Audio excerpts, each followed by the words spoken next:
नमस्कार दोस्तों, आप सभी का स्वागत है हमारे YouTube channel Indian Ayurvedic doctor पर। दोस्तों, मैं तरुण स्वर्णकार आपके लिए चरक उत्तरार्ध के लेक्चर्स की सीरीज़ लेकर आया हूं, जिसमें पिछले वीडियो में हम बात कर रहे थे चरक चिकित्सा स्थान 23 विष चिकित्सा अध्याय की। दोस्तों, हमने पिछले वीडियो में बात की थी विष की उत्पत्ति, योनि, भेद एवं प्रभाव के बारे में, विष के वेगों के बारे में कि मनुष्य में कितने वेग होते हैं, चरक के अनुसार 8 और सुश्रुत के अनुसार 7। इसके अलावा पशुओं में 4 वेग की और पक्षियों में 3 वेग की अपन ने बात कर ली थी। ठीक है, इसके अलावा जो है विष के गुणों के बारे में बात कर ली थी हमने। तो ये 3 टॉपिक पिछले वीडियो में अपन ने कवर कर लिए थे। आज हम विष के 24 उपक्रम और विष की वेगानुसार चिकित्सा, विषदाता की पहचान और विष की परीक्षाओं के बारे में जो है डिटेल में पढ़ेंगे। फिर अगले वीडियो में हम सर्प का वर्णन और अन्य जो जीव हैं, कीट, लूता, गिरगिट, मूषक, बिच्छू, इन सब के जो है लक्षण और उनकी चिकित्सा के बारे में, विष में पथ्य और अपथ्य के बारे में और गर्विष का जो वर्णन है वो अपन अगले वीडियो में देखेंगे। तो शुरू करते हैं वीडियो। वीडियो शुरू करने से पहले अगर आप हमारे चैनल पर नए आए हैं या आपने अभी तक हमारे चैनल सब्सक्राइब नहीं किया है तो please do subscribe our YouTube channel and press the bell icon for latest updates. दोस्तों, मंगलाचरण करते हैं, भगवान गणेश जी को याद करते हुए आज का टॉपिक शुरू करते हैं। वक्रतुंड महाकाय सूर्यकोटि समप्रभ निर्विघ्नं कुरु मे देव सर्वकार्येषु सर्वदा। भगवान गणेश हमारे सभी विघ्नों को दूर करें, हमारा पढ़ने में यूं ही मन लगता रहे, इसी सोच के साथ चलिए आज का टॉपिक शुरू करते हैं। तो सबसे पहले बात करते पहले विष के बारे में अपन ने बात की थी कि विष की योनि जल होती है, स्वरूप पावकोपमम होता है यानी अग्नि के समान होता है। ये तो अपन ने बात कर ली थी। ठीक है, अब अपन यहाँ पे उपक्रमों की बात करते हैं। विष के आक्रांत होने पर 24 प्रकार की जो है चिकित्सा का चरक ने वर्णन किया है। क्या क्या? मंत्रारिष्टोत्कर्तन, निष्पीड़न, चूषण, अग्नि परिषेक। ठीक है, अवगाह, रक्त मोक्षण, वमन विरेकोपधानानि, हृदयावरण अंजनस्य, धूम लेह, औषध प्रशमनानि, प्रतिसारणं प्रतिविषम, संज्ञा स्थापनम लेपः, मृत संजीवनमेव च, विंशति रेते चतुभिरधिकम, मतलब 20 से 4 अधिक, ऐसा यहाँ पे बता रखा है। स्युः उपक्रमा यथा ये यत्र च योज्या श्रृणु तथा तान। यहाँ पे जो है 24 उपक्रम बता रखे। सबसे इंपॉर्टेंट बात यह है यहाँ पे पंचक्रम में के सब चीज़ें बता रखे सिवाय दोनों बस्तियों के, यानी बस्ती प्रयोग यहाँ पे नहीं बता रखा है विष में। तो आप ये चीज़ आप याद रखिएगा। तो क्या क्या यहाँ पे बता रखा है? मंत्र, अरिष्ट बंधन, उत्कर्तन, निष्पीड़न, चूषण, अग्नि से जलाना, परिसेचन, अवगाहन, रक्त मोक्षण, वमन, विरेचन। ठीक है, उपदान यानी सिर के ऊपर की त्वचा को काट कर, वो काकपाद आपने सुना होगा, तो काकपाद के रूप में कई एक कौवे के जो पैर है उसके समान जो है वहाँ पे कट लगाते हैं। ठीक है, और फिर आप ऊपर जो भी है मांस वगैरह के द्वारा उपदान करते हैं। फिर हृदयावरण, ठीक है, अंजन, नस्य, धूम, अवलेह, औषध प्रयोग, प्रशमन, प्रतिसारण, प्रतिविष, संज्ञा स्थापन, लेप और मृत संजीवन। ठीक है, तो इन 24 प्रकार की चिकित्साओं का जो है प्रयोग किया जाता है। सबसे पहले मंत्र की अपन बात करते हैं तो स्थावर विश्व में भी मंत्र का प्रयोग किया जाता है, जबकि जंगम में तो किया ही जाता है। ठीक है, मंत्र विशेष प्रभावशाली होता है, उसका प्रयोग सदाचारी व्रत उत्तम व्यक्ति द्वारा ही, मतलब सदाचारी और उत्तम व्यक्ति होता है वही कर सकता है। उसके प्रयोग से तत्काल विष का प्रभाव जो है वो नष्ट हो जाता है। पहली बात इसमें यह है कि मंत्र द्वारा चिकित्सा केवल वही कर सकता है जो सिद्ध पुरुष हो। ठीक है, ऐरा गैरा जो है वो यहाँ पे मंत्र द्वारा चिकित्सा नहीं कर सकता है। समझ रहे हैं आप ये बात? तो मंत्र द्वारा कोई सिद्ध पुरुष, जिसको कोई सिद्धि प्राप्त हो, जो सात्विक हो, ठीक है, आप तो इसी तरह का पुरुष जो है वो मंत्र द्वारा विष की चिकित्सा कर सकता है। फिर अपने यहाँ पे वेणिका बंधन से जो है आचार्य चरक ने शुरू किया। इसके पहले स्थावर विष के अधिष्ठान, ये आपको पीजी के लिहाज से इम्पोर्टेंट है, स्क्रीनशॉट ले लीजिए या फिर आप इसको पढ़ लीजिएगा। सुश्रुत में तो आप बाकी पढ़ेंगे ही। फिर ये अपन बात कर ही चुके थे, विष सर्वाधिक वीर्यवान वर्षा ऋतु में होता है। क्यों? वर्षा ऋतु में पानी की अधिकता होती है और विष जो होता है वो पानी से उत्पन्न होता है। ठीक है, जल योनि होती है उसकी, इसलिए विष सर्वाधिक वीर्यवान वर्षा ऋतु में होता है, और मंद वीर्यवान शरद ऋतु में क्यों? अगस्त्योदय, अगस्त्य तारे का उदय होता है जो निर्विषीकरण डिटॉक्सिफिकेशन करता है। ठीक है, अब हम बात करते हैं वेणिका बंधन के प्रयोग के बारे में। दंशात्तु विषम दष्टस्या विस्तृतम वेणिका विषग्वद्वा निष्पीड़येद वृषम दंशमुद्धम रेन मम वजम वय। ठीक है, तम दंशम व चूषेण मुखेन यौ चूर्ण पांशु पूर्णेन। तो ये जो मैंने हाईलाइट कर रखे हैं वो चीज़ें आप भी हाईलाइट करिएगा, वो पीछे में यूँ पूछी जा सकती हैं। तो सबसे पहले यहाँ पे आचार्य चरक ने वेणिका बंधन के बारे में बता रखा है। मंत्र के बारे में है कि मंत्र भी एक प्रकार का जो है बंधन ही मान सकते हैं आप उसको भी, उससे भी क्या करते हैं, विष को बांधने का ही काम करता है वो भी। ठीक है, तो यहाँ पे भी वेणिका बंधन के बारे में इसलिए शायद यहाँ से इसलिए शुरू किया होगा। तो दृष्टि पुरुष का विष दंश स्थान से सारे शरीर में फैल न पाए, इसके लिए क्या करते हैं, वेणिका द्वारा बांध कर हाथ से दबाकर विष को निकाल देना चाहिए। यानी सबसे पहले यहाँ पे वेणिका बंधन मतलब अरिष्ट बंधन, अरिष्टा पर्याय है रस्सी का। ठीक है, तो अरिष्टा बंधन और निष्पीड़न ये दोनों प्रकार की चीज़ें बता दी यहाँ पे। फिर यहाँ पे बता दिया चूषण कर्म। ठीक है, चूषेन मुखेन, अब मुख से ऐसे ही नहीं डायरेक्ट ही नहीं चूस देना चाहिए क्योंकि मान लो वैद्य ने खाना वाना खा रखा हो, कुछ खा रखा हो, उसके कारण क्या हो सकता है कि जो लेयर होती है उसके ऊपर की स्किन की जो अंदर की लेयर होती है पैलेट की इनकी, वहाँ पे क्या होता है कि घर्षण होने के कारण वो छिल सकती है।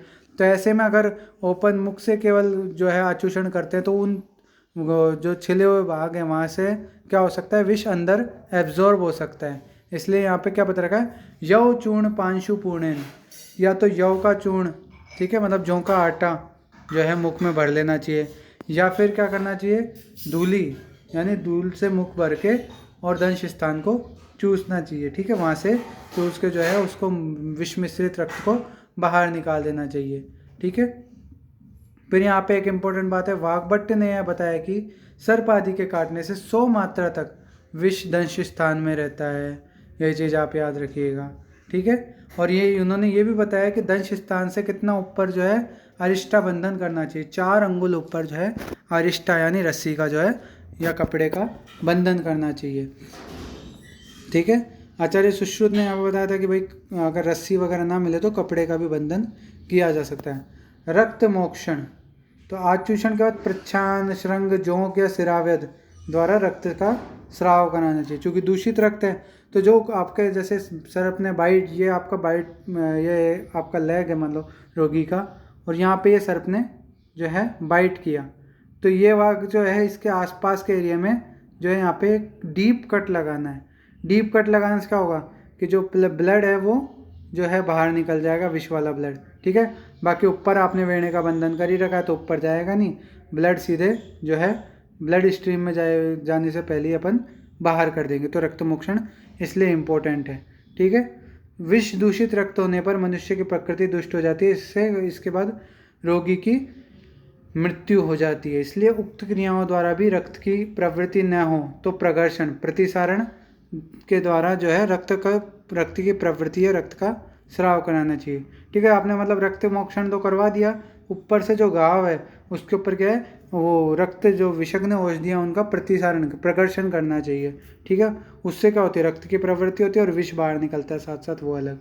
ठीक है, प्रकर्षणाद त्रिकटु आदि चूर्ण, त्रिकटु क्या होता है, विष को हरने का भी काम करता है। ठीक है, तो इसलिए यहाँ पे त्रिकटवादी चूर्ण का प्रयोग यहाँ पे बताया गया है। फिर विष प्रसारण में रक्त का महत्व, रक्तम ही विषादानम वायुरिवाग्ने प्रदेह सेकस्तत शीतैर्स्कंदति तस्मिन् स्कन्ने व्यपयाति विषवेग, कि जिस प्रकार वायु अग्नि का आधान होती है, जैसे कि वायु अग्नि को बढ़ाने वाली होती है। चूल्हा जलाते हो आप लोगों ने, कईयों ने देखा होगा, तो चूल्हा जलाने पे वक्त कोयलों को क्या देते हैं अपन, हवा देते हैं। उस हवा से उस क्या होती है, वो अग्नि तीक्ष्ण होती है उन कोयलों की। ठीक है, तो वह उसी प्रकार जो है अपने ये जो है जैसे एरिया है यहाँ पे सर्प ने बाइट किया। ठीक है, अब आप ये देखेंगे जांगम विष और स्थावर विष, ठीक है, दोनों में अलग पैटर्न चलता है। जांगम विष में अपन जीआईटी के थ्रू जो है मूवमेंट होती है, जीआईटी। ठीक है, जीआईटी से फिर एब्जॉर्प्शन होकर ब्लड स्ट्रीम में जाता है। ठीक है, ये चीज़ आप जानते हैं, तो ये आपको पता ही है ना। जबकि स्थावर विष में क्या होता है, अपन देखें अगर तो स्थावर विष में यहाँ पे सांप ने काटा और ब्लड के थ्रू जो है पूरी बॉडी में जो है विष फैल गया। तो दोनों कंडीशन में एक तरफ लेट फैल रहा है बॉडी में, ठीक है, एब्जॉर्प्शन के बाद फैल रहा है, और दूसरी तरफ डायरेक्ट ब्लड स्ट्रीम में जा रहा है। तो यहाँ पे आप इसको विषादान स्थावर विष के हिसाब से भी मान सकते हैं आप कि भाई सॉरी माफ़ कीजिएगा, जांगम विष के हिसाब से भी मान सकते हैं आप कि भाई इसमें क्या हो रहा है कि अपने जो जैसे ही सांप ने डसा या फिर कोई भी जीव ने काटा, दंश किया, उसके बाद रक्त के थ्रू जो है संपूर्ण शरीर में विष फैलता है। मतलब जिस प्रकार जो है वायु अग्नि का आदान है, उसी प्रकार जो रक्त है वो विष को सारी शरीर में फैलाने में मेन कॉज है, ठीक है। रक्त के द्वारा ही विष संपूर्ण शरीर में फैल रहा है। इसलिए यहाँ पे चिकित्सा बता रखा है, शीतल प्रदेह परिसेचन के द्वारा क्या होता है, रक्त जम जाता है और रक्त के जम जाने से विष का वेग शांत हो जाता है। समझ में आया को बात? मैंने थोड़ा कॉम्प्लिकेटेड कर दिया पर फिर भी मेरे को आई होप आपको समझ में आएगा। फिर भी ना समझ में आए तो कमेंट बॉक्स में ज़रूर पूछें, ठीक है। फिर आगे अपन आते हैं विषजन्य उपद्रव की चिकित्सा, ठीक है। तो यहाँ पे एक चीज़ है, फर्स्ट वेग की चिकित्सा अपन आगे पढ़ेंगे तब बात कर लेंगे। पहले विषजन्य उपद्रव की चिकित्सा में क्या है, शीतल कर्म करने के बारे में बता रखा है। और उपद्रव क्या क्या बता रखा है, मद, मूर्छा, विषाद, हृदय द्रव, ये 4 उपद्रव होते हैं, ठीक है। MMVD, मद, मूर्छा, विषाद और हृदय द्रव, ठीक है। MMVH कर लो या द्रव, ठीक है। MMVH हृदय द्रव, ठीक है। ये चीज़ आप याद रखिएगा। फिर अपन आगे बात करते हैं विश्व वेग में दाह क्रिया। अब यहाँ पे है ना जो ये जो चिकित्सा बता रही है, ये विश्व के प्रथम वेग क्या, वेगानुसार चिकित्सा अपन देख रहे हैं। तो प्रथम वेग में क्या है, त्वग मांस गतम दाहो दहति विषम श्रावणम हरति रक्तात् पीतम वमनई सद्यो, ठीक है। ये अपने जो है यहाँ तक सद्यो तक प्रथम वेग की चिकित्सा है कि भाई प्रथम वेग है तो त्वचा और मांस तक अगर विष पहुँचाओ तो दाह क्रिया द्वारा वेग को नष्ट करो, ठीक है। केवल रक्त में पहुँचाओ तो रक्त विश्रावण द्वारा नष्ट करो, और विष पान करने पर शीघ्र ही वमन द्वारा विष का निर्हरण करने का बोला गया है। समझ में आ गई आपको तीनों बातें कि त्वचा मांसगत विष है तो यहाँ पे दाह कर्म बताया, रक्तगत विष है तो रक्त विश्रावण बताया गया है, ठीक है। आमाशयगत विष है तो वमन के बारे में बताया गया है, ठीक है। ये चीज़ आप याद रखिएगा। फिर विष के सेकेंड वेग में क्या होता है, जो है पश्चिमानाशय पक्वाशय में जो विष है वो पहुंच जाता है तो पक्वाशयगत विष हो जाता है, वहाँ पे विरेचन द्वारा चिकित्सा बताई गई है, ठीक है। द्वितीय वेग में हरेद विरेकई द्वितीय तु, यानी द्वितीय वेग जो होता है उसमें विरेचन के द्वारा चिकित्सा करनी चाहिए। फिर यहाँ पे आगे लिख रखा है आदौ हृदयम रक्ष्यम तस्यावरणम पिबेद यथा लाभम, कि भाई द्वितीय वेग जो होती है उसमें क्या है, हृदय की जो अपन को प्रयत्नपूर्वक रक्षा करनी चाहिए। क्यों? द्वितीय वेग में अपन ने सुश्रुत में पढ़ा था, क्या पढ़ा था कि जो कंठ है वहाँ से शुरू होकर और आमाशय के स्टार्टिंग पॉइंट, ठीक है, कार्डियक जो स्फिंक्टर है वहाँ तक का सेकंड वेग माना है। कार्डियक स्फिंक्टर के पास ही क्या है, हृदय है, तो हृदय की यहाँ पे रक्षा करने का इसलिए बोला गया है, ठीक है। और उसकी रक्षा के लिए अपन को जो द्रव्य प्रयोग किए हैं वो कौन कौन से हैं, मधु, गोघृत, मज्जा, दुग्ध, शुद्ध स्वर्ण गेरू, गाय का गोबर का रस मतलब गोमय रस, ठीक है, पकाया हुआ ऊख का रस, कौवे के मांस, इन सबको पकाकर इनका रस निचोड़कर, ठीक है, इसमें बकरे आदि ग्राम्य पशुओं का ताज़ा रक्त या गोबर की राख वगैरह मिलाकर यथाशीघ्र इसका पान कराना चाहिए, ठीक है। जितने कंटेंट याद हो जाए उतने ठीक। बाकी आपको ये मेन है हृदयम रक्ष्य, हृदय की रक्षा कौन से वेग में करनी चाहिए, ये चीज़ आप याद रखिएगा। फिर शारागतस तृतीय, शारागत का प्रयोग जो है तृतीय वेग में करना चाहिए, ठीक है। इसके अलावा सम अद्व अम्बु, ठीक है, कि अम्बु का भी प्रयोग यहाँ पे करना चाहिए। फिर गोमय रस चतुर्थे वेगे सत कपित्थम मधु सर्पी, कि चतुर्थ वेग जो है वहाँ पे गोमय प्लस कपित्त प्लस मधु प्लस सर्पी का जो है प्रयोग यहाँ पे फोर्थ वेग में करना चाहिए। फिर यहाँ पे देखो लिख रखा है काकांड शीर्षाभ्याम स्वरस्य ने आश्चोत्तन अंजने नस्यम स्यात् पंचमे अथ। अब आप याद करने की कोशिश करो पांचवें वेग के चरक ने क्या लक्षण बताए थे। पांचवें वेग के चरक ने लक्षण बताए थे उसमें तम प्रवेश हो जाता है और आंखों से ढंग से दिखाई नहीं देता, विजन क्लियर नहीं रहता। तो उसके लिए क्या अपन मानते हैं नेत्रों की चिकित्सा में, आश्चोतन नस्य, ठीक है, अंजन, यही तो होता है। तो यहाँ पे वही चीज़ बता रखी है कि काकांड श्री स्वरस का आश्चोतन नस्य अंजन प्रयोग करना। छठे षष्ठे हिक्का आचार्य चरक ने बताया, और सुश्रुत ने क्या बताया था छठे वेग में, प्राण प्रनष्ट जो है चेतना का नाश होना, यह सब बता रखा था, ठीक है। तो वहाँ पे चेतना के नाश को दूर करने के लिए जो अपन क्या करते हैं, संज्ञा स्थापन करते हैं, संज्ञा स्थापन द्रव्यों का प्रयोग करते हैं, ठीक है। तो इस तरह से आप याद कर सकते हैं छठे वेग में संज्ञा स्थापन द्रव्यों का।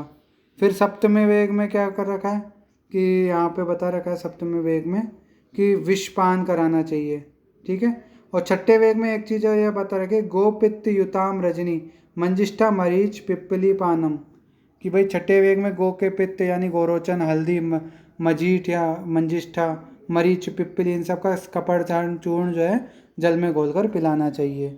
सातवें वेग में विष का पान कराना चाहिए। और आठवें वेग में तो मृत्यु है, उसमें तो बचता ही नहीं है कुछ, ठीक है।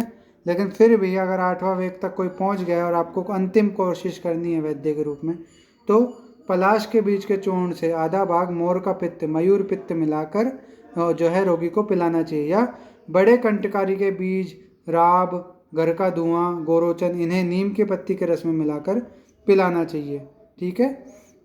इसके अलावा गोपुत्र युतैर गुटिका की जो है गुटिका का प्रयोग कराना चाहिए यहाँ पे। और इसके अलावा मृत संजीवन जो गुटिका अपन ने पढ़ी है 24वां उपक्रम, ठीक है, उसका भी प्रयोग यहाँ आठवें वेग में किया जा सकता है, ठीक है। फिर काकांड का आदि योग नाम याद रखिएगा, ठीक है। फिर आगे अपन बात करते हैं मृत संजीवन अगध के बारे में, ठीक है।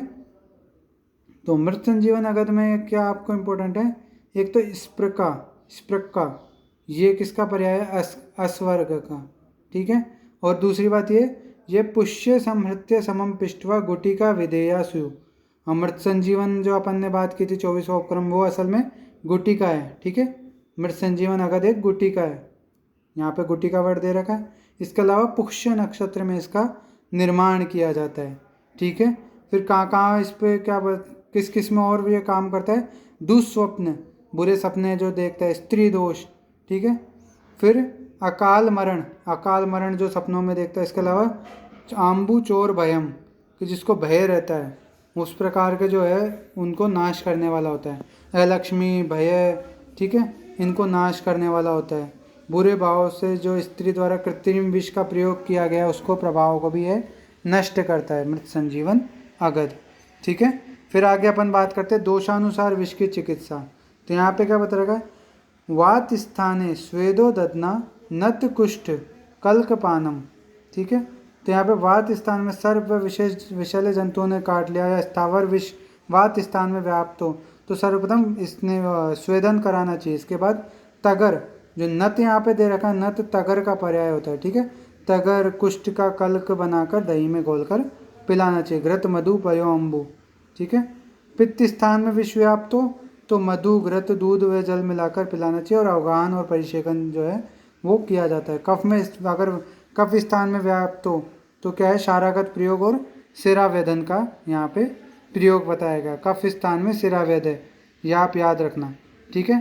तो यहाँ मैंने लिख रखा है ऊपर कि वातज तो स्वेदन प्लस दधि प्लस नत कुष्ठ, नत किसके लिए बोला, तगर, इनका कल्क, इनका पान जो है यहाँ पे करना चाहिए। पित्तज तो घृत, मधु, क्षीर, अम्बुपान, अवगाह, सेक, इनका प्रयोग करना चाहिए। कफज तो शारागत, स्वेदन और सिरावद लोग पित्तज में लिखे आते हैं, वो गलत है। सिरावद का यहाँ पे कफज में प्रयोग किया गया है, यह आप याद रखना। और मधु का पित्तज में, ये दोनों बहुत कंफ्यूजिंग चीज़ें हैं, इसलिए आप इसको अंडरलाइन कर लिए, पीजी में बहुत पूछे जाते हैं और कंफ्यूजिंग टर्म है, ठीक है। यहाँ पे ज़रूर गलतियाँ होती हैं। फिर यहाँ पे दूसरी विष में पंचकर्म का यहाँ पे दो प्रकार से यहाँ पे बात की गई है, ठीक है। यहाँ पे पंचकर्म जो यहाँ पे बता रखा है, स्थानम जयति पूर्वम स्थानास्याद विरुद्धम च। तो यहाँ पे पंचकर्म से ले रखा है, या तो पहली बात पंचकर्म प्लस सिरावेदन ले रखा है, या दूसरी बात क्या है, 5 प्रकार की सिराओं का वेद, ठीक है। यहाँ पे स्नेह स्वेदन करने के बाद 5 सिराओं का वेद, ठीक है। तो ये 2 तरह की टीकाएँ हैं इसके ऊपर, या तो सिराओं 5 तरह की सिराओं का वेद या पंचकर्म प्लस सिरावेदन, तो वो दोनों चीज़ें आप याद रखिएगा। दूषी विष का प्रभाव का कौन से उस पे पड़ता है धातु पे, तो चरक कहता है रक्त पे और सुश्रुत कहता है सभी धातुओं पे प्रभाव पड़ता है। ये चीज़ आप याद रखिए। कफ मार्गावरोध होने पर चिकित्सा, तो यहाँ पे आप ये अंडरलाइन कर देना, गर्म कषाया कलकम बिल्व समम मूर्धनि काकपादमस्य च, काकपाद द्वारा जो है चिकित्सा करनी चाहिए, ठीक है। कौवे के पैर के समान बना के और मांस का जो है, ठीक है, चर्म कषा का कल्क बना के उसका लेप करना चाहिए, या मालकांगनी मरीच कायफल के चूर्ण का प्रदमन नस्य देना चाहिए, ठीक है। ये जो है कफ के द्वारा मार्गावरोध होने पर चिकित्सा होती है, ठीक है। ये चीज़ आप याद रखिएगा। फिर हम आगे बात करते हैं। काकपद में क्या है, अपन मांस का भी प्रयोग अगर करें तो कौन से मांस का प्रयोग करें, यहाँ पे बता रखा है कि बकरा, गो, भैंस के मांस या मुर्गे के मांस को मस्तक में काकपद बनाकर जो है रखना चाहिए, जिससे क्या होता है। अब काकपद का क्या रोल है ये बताता हूँ मैं आपको, कि जब विष होता है वो सिर में पहुँच जाता है, तो उस स्थिति में कैसे निकालेंगे उस विष को, तो वहाँ पे क्या करते हैं कि सिर के ऊपर कौवे के पैर के समान जो है कट लगाते हैं, ठीक है, तीक्ष्ण अस्त्र से जो है कट लगाते हैं, कट थोड़े डीप लगाते हैं, और फिर उसके ऊपर क्या है, जो कट वाला एरिया होता है उस पर मांस, या फिर जो ऊपर अपन ने द्रव्य बताए थे कि चरम कषा यानी सप्तला का कल्क, या फिर मालकांगनी या मरीच कायफल का जो चूर्ण है, इनका जो माफ़ कीजिएगा, जो चरम कषा यानी सप्तला का जो कल्क है वो, या फिर कोई बकरे का मांस, गाय का मांस, भैंस का मांस या मुर्गे का मांस जो है वो रख देना चाहिए। फिर क्या होता है कि ये सप्तला का कल्क या फिर ये जो मांस है वो विष को सोख लेते हैं, ठीक है, विष को एब्जॉर्ब कर लेते हैं, विष को खींच के बाहर निकाल देते हैं, तो इसलिए यहाँ पे काकपद का प्रयोग बता रखा है। समझ में आ गया होगा आपको। फिर नस्य प्रयोग आ गया, ठीक है, अंजन प्रयोग, ये तो सब नॉर्मल चीज़ें। फिर आता है गज हस्ती नामक अगध, ठीक है, गंध हस्ती नामक अगध। तो गंध हस्ती नामक अगध में केवल जो ये इंपॉर्टेंट लाइन है वो बताता हूँ। पिष्ट अजस्य मूत्रेण गो अश्वपित्तेन सप्ताहम व्यत्यासाद भावितो अयम निहंती, ठीक है। यानी यहाँ पे क्या है कि पेस्ट यानी जो मर्दन करना है वो किसके साथ करना है, अजामूत्र के साथ, और गोपित्त की जो है यहाँ पे भावना देनी है, गोपित्त या अश्वपित्त, ठीक है, गोपित्त या अश्वपित्त की यहाँ पे भावना देनी है 7 दिन तक, एक एक दिन के अंतर से, कि पहले गोपित्त की दे दी एक दिन, अगले दिन अश्वपित्त की दे दी, फिर गोपित्त, फिर अश्वपित्त, तो व्यत्यास का मतलब है क्रम बदल के जो है यहाँ पे भावना देनी चाहिए। तो ये बहुत इंपॉर्टेंट चीज़ है, क्यों, ये पीजी में कंफ्यूज करती है। यहाँ पे ये पूछ लेते हैं कि भाई अपन भावना किस द्रव्य की देते हैं, ठीक है, तो भावना किस द्रव्य की देते हैं, तो वहाँ पे गोपित्त और अश्वपित्त आंसर आएगा। या फिर कि जो है ये भी पूछ सकता है कि गंधस्थी जो अगध है, गंधस्थी अगध, उसमें क्या है, उसमें वो क्या बोलते हैं, मर्दन किसके साथ करते हैं, औषधियों का, तो वहाँ पे ये तीनों आंसर आएंगे, ठीक है, अजामूत्र, गोपित्त और अश्वपित्त। मर्दन किसके साथ करते हैं, उसमें तीनों आएंगे, ठीक है। भावना किसकी देते हैं, तो गोपित्त और अश्वपित्त की देते हैं, ठीक है। ये चीज़ आप याद रखिएगा।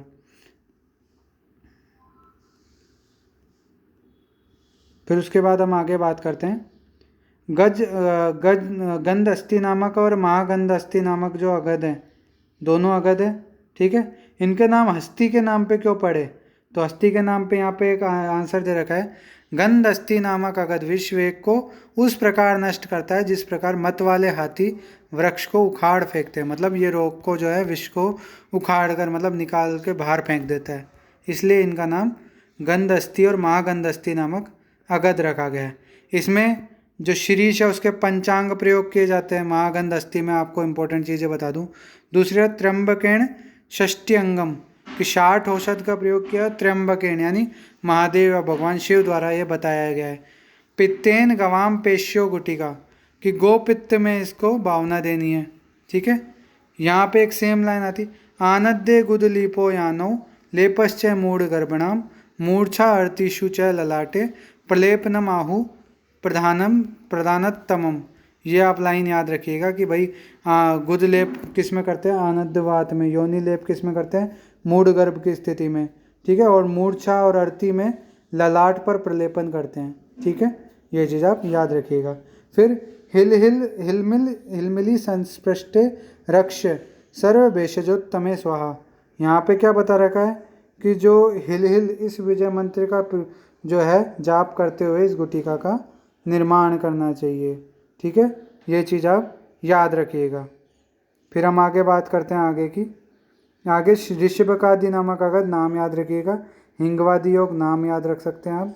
फिर इंपॉर्टेंट आता है क्षारागद।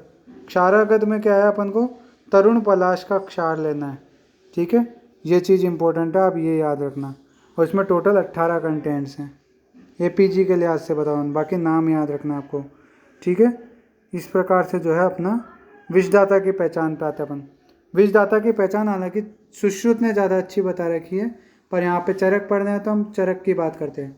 तो अत्यर्थ शंकित है कि वो जो है व्यक्ति विष देने वाला वो अत्यंत शंका में रहता है। ठीक है, स्याद बहुवाग अथवा अल्पवाग।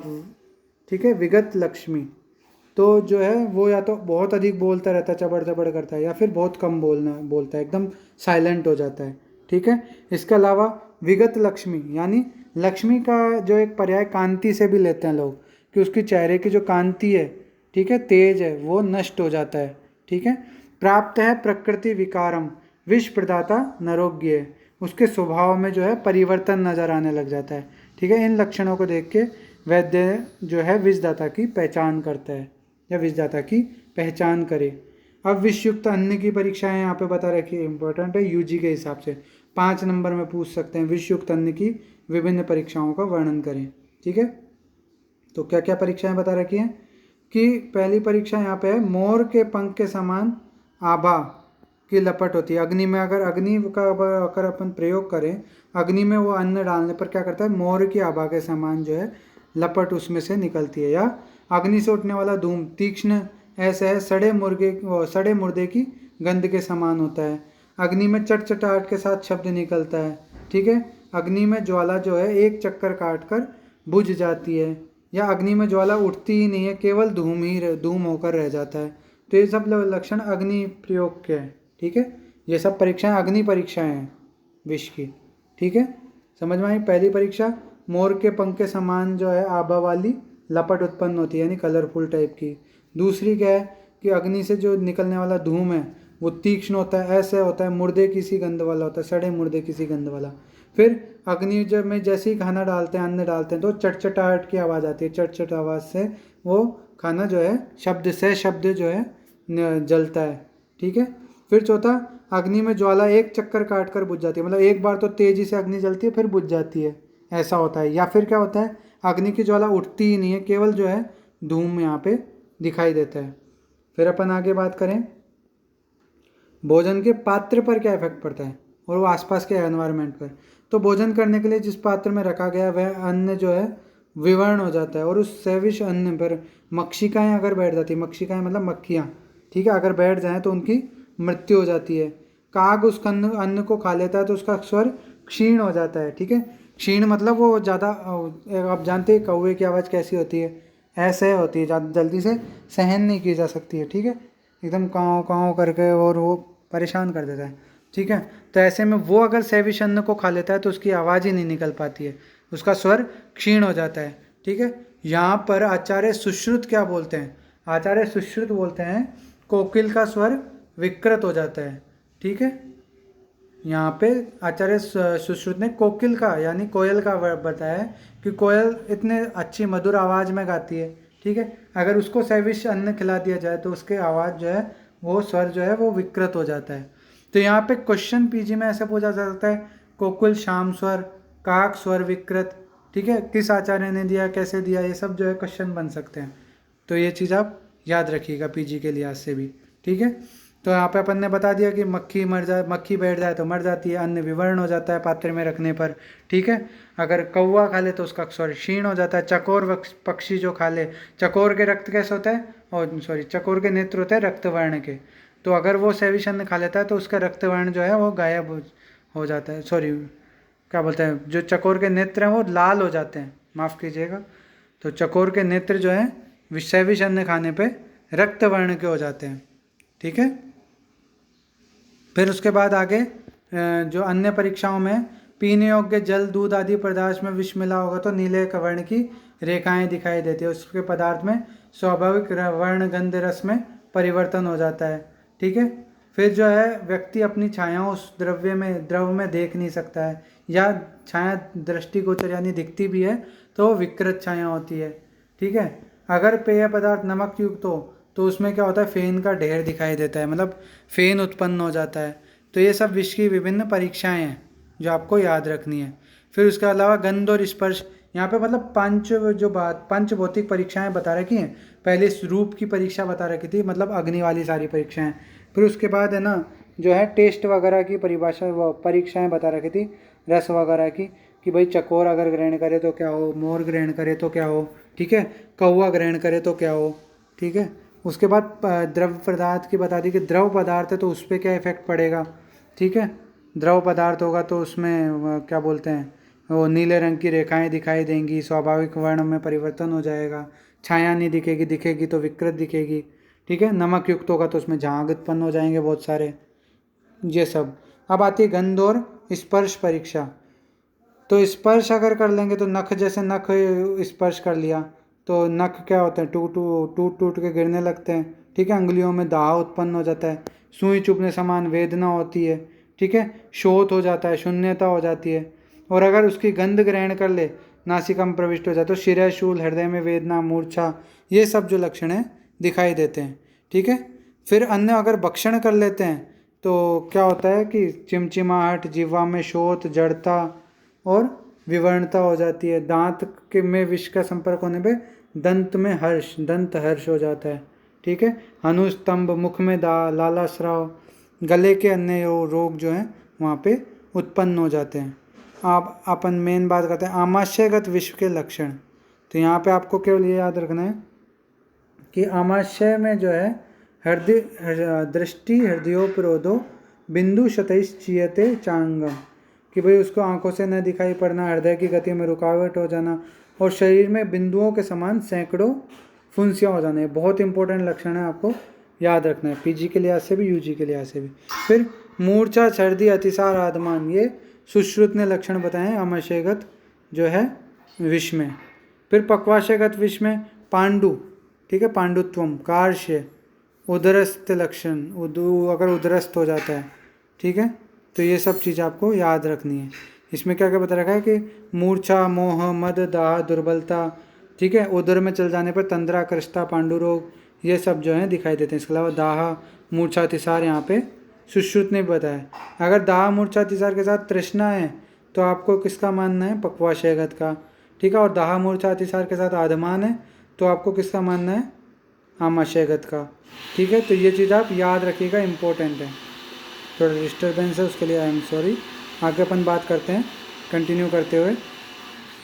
अंजन वगैरह के प्रयोग भी यहाँ पे बता रखे। अगर आँखों में जैसे चला जाता है विष, ठीक है, तो अंजन वगैरह करना चाहिए, तीक्ष्ण अंजन। जिससे क्या होता है, तीक्ष्ण अंजन करते हैं उससे क्या अश्रु निकलते हैं, अश्रु निकलने से अश्रु के साथ विष भी निकल जाएगा।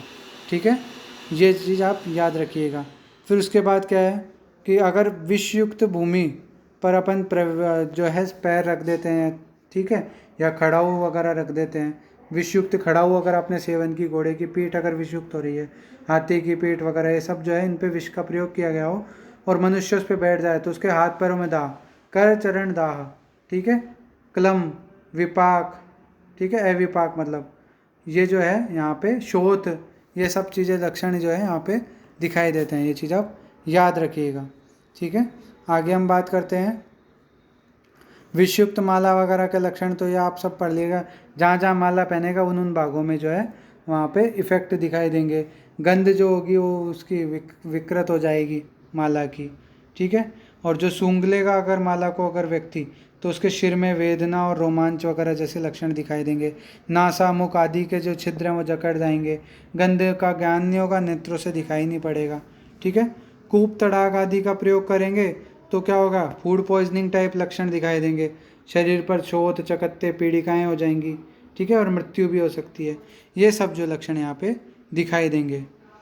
अब अपन अगले वीडियो में सर्प के बारे में बात करेंगे कि सर्प के भेद, उनके जो विष के लक्षण वगैरह हैं, इन सब की बात अपन अगले वीडियो में करेंगे। ठीक है। आई होप आप सबको ये सब चीज़ें समझ में आई हैं। मैंने कोशिश तो की आपको बेस्ट से बेस्ट आपको समझाने की। फिर भी कोई चीज़ अगर आपको समझ में नहीं आई है तो कमेंट बॉक्स में ज़रूर पूछें। कमेंट करेंगे तो ज़्यादा अच्छा रहेगा। पूछना चाहिए, पूछना एक अच्छी आदत होती है, इससे आपके टॉपिक्स क्लियर होंगे, वरना पढ़ के आप निकल भी जाएंगे तो आपको कुछ समझ में नहीं आएगा। तो कमेंट ज़रूर करें, ज़्यादा से ज़्यादा कमेंट करें और इस वीडियो को ज़्यादा से ज़्यादा शेयर करें, हमारे चैनल को सब्सक्राइब करें, लाइक करें।